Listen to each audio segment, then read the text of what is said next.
धर्मेंद्र प्रधान से इस्तीफा यूजीसी के टाइम में भी मांगा गया था, तो कुछ राजनीति करने वाले जाहिल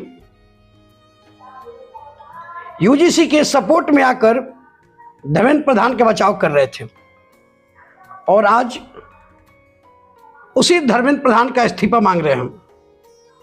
ये कितना बड़ा जाहिलपन है। और एक बात ध्यान रहे कि धर्मेंद्र प्रधान जनरल में नहीं ओबीसी में आते हैं, जिसको कुछ जाहिल कहते हैं कि 90% आबादी हम लोग की है, बहुसंख्यक समाज की है।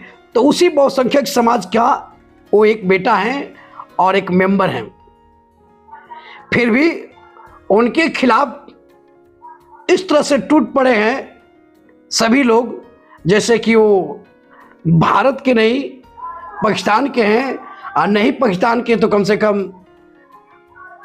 अदर जनरल कास्ट में आते होंगे। तो जानकारी के लिए बता दें कि वो कुर्मी समाज से आते हैं, यानी ओबीसी समाज के मेंबर हैं, और इसीलिए ओबीसी को भी यूजीसी में मान लिया था कि उन पर भी जुल्म होता है, ओबीसी पर भी जुल्म होता है। यही कारण है कि उन्होंने जोड़ दिया था ओबीसी को ही, और आज ओबीसी भी उनके खिलाफ बोल रही है।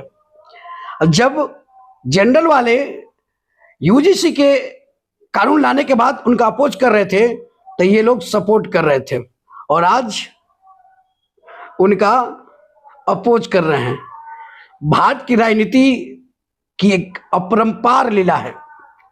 जब कुछ नहीं मिलता तो कास्ट का एंगल लोग डाल देते हैं। देखिए, अभी मैं सोशल मीडिया पर देखा कि धर्मेंद्र प्रधान का इस्तीफा इसलिए मांगा जा रहा है कि वो ओबीसी समाज से आते हैं।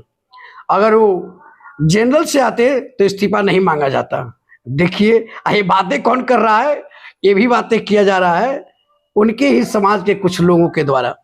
सोचिए, धन्य है भारत की राजनीति। और ये लोकतंत्र कहने वाले कितने बेवकूफ हैं। भारत में लोकतंत्र नहीं, भीड़ तंत्र है, या ये भी कह सकते हैं कि जाति तंत्र है, कास्ट तंत्र है।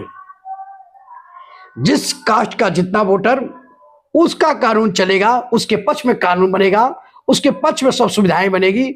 आज जो ज्यादा संख्या में नहीं है उसका कोई वैल्यू नहीं है। जबकि लोकतंत्र का रूल है ईच वन टीच वन, सबके लिए इक्वल रूल होना चाहिए। लेकिन यहां भारत में नहीं है, इसलिए कहने के लिए डेमोक्रेसी है, अदरवाइज वो भीड़ तंत्र है। जय हिंद।